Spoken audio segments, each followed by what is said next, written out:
You are listening to The Vocal Technologist. Spoken tech for your ears. All right, welcome back, everyone. It's that time of the week again, our tech roundup, where we try to make sense of some really wild developments. Absolutely. And the pace this week, it's kind of staggering, covering everything from, well, huge money to biology that feels like science fiction. Yeah, definitely mind-bending stuff. So let's dive right in with Tesla and Elon Musk's proposed pay. We're talking potentially $1 trillion over 10 years. It's an unbelievable figure. The structure involves share installments, but, they're tied to these massive milestones. Massive is right. Like, the market cap needs to hit nearly 8 times what it is now for the full payout. 8 times. Exactly. The stated goal is focus, but a number that big. Yeah. It just raises so many questions about corporate governance, shareholder value, everything. It's completely unprecedented. It really is. You have to wonder how that even works practically. Well, that's the debate, isn't it? Does an incentive that huge actually drive the right kind of long-term growth? Or does it push for hitting specific numbers, maybe at the expense of other things? Right. Okay, shifting gears from megabucks to mega-thin phones. Apple's iPhone 17 event is coming up, and the rumor mill is buzzing about an iPhone 17 Air. Ah, yes, the Air model. Supposedly about a third thinner than the current 16 Pro, which is incredibly thin. Almost disappearingly thin, yeah. And because it's so slim, the talk is it might only support eSIMs. No physical SIM card slot. Which, from an engineering standpoint, makes sense if you're shaving off every possible millimeter. But it does change the user experience. How so? I mean, eSIMs are getting more common, right? They are, but think about, international travel or quickly swapping SIMs between phones or carriers. Physical SIMs still make that pretty straightforward for a lot of people. Plus, durability concerns always pop up with ultra-thin designs. True. Always a trade-off somewhere.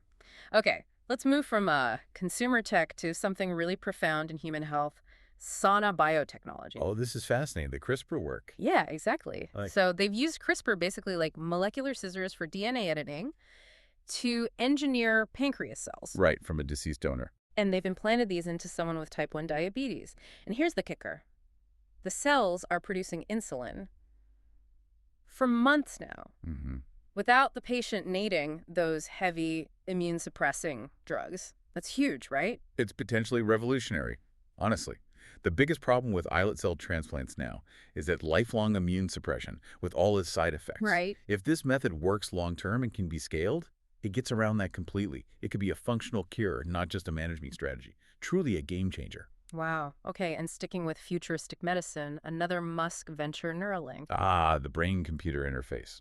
They're apparently aiming to restore limited sight to visually impaired people, maybe as early as 2026. That's the goal they've stated. And their Blindsight tech targets the visual cortex directly. So the idea is it could potentially work even for people born blind, bypassing the eyes altogether. Which is just conceptually staggering, stimulating the brain's processing center directly like that.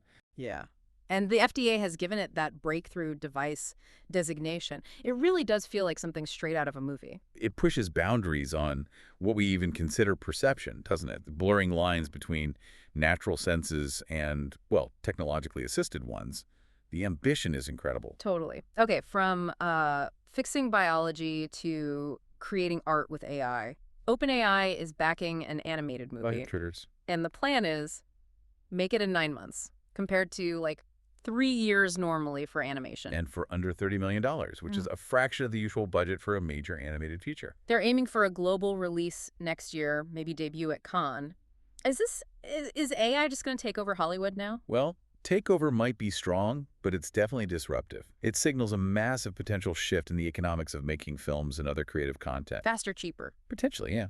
It could really change who gets to make films and how they're made. Yeah. Less a tool, maybe more a core part of the production engine. It's interesting times for creators, for sure. Okay, one last thing. A broader thought on AI itself. This idea that AI is not a bubble. I've seen that argument. The point being, unlike the dot-com bubble, which was based on this kind of false idea that just being online meant guaranteed success. Right, the hype versus the reality back then. The belief now is that AI will fundamentally transform business, the economy, and that's not a false premise. It's actually happening. And I think that distinction is important. AI isn't just a platform like the early internet was. It's a core capability. It's already improving things, drug discovery, education, logistics, with measurable results. So it's less about speculation and more about, like, actual utility being built out. Exactly. It's becoming fundamental infrastructure Yeah. woven into how things work. That feels very different from the speculative frenzy of the dot-com era, even if there is still plenty of hype around specific applications. Gotcha. Wow, okay. We covered a lot today. Trillion-dollar ambitions, super thin phones, actual potential diabetes cures, restoring sight, AI making movies. Yeah. It's quite the landscape. It really is. And maybe the takeaway, for you listening, is that in a world moving this fast, the ability to actually do things, to act, to make things happen, what some people call agency, that might be the most crucial skill of all. Not just watching it happen, but being part of it. Precisely. Something to think about.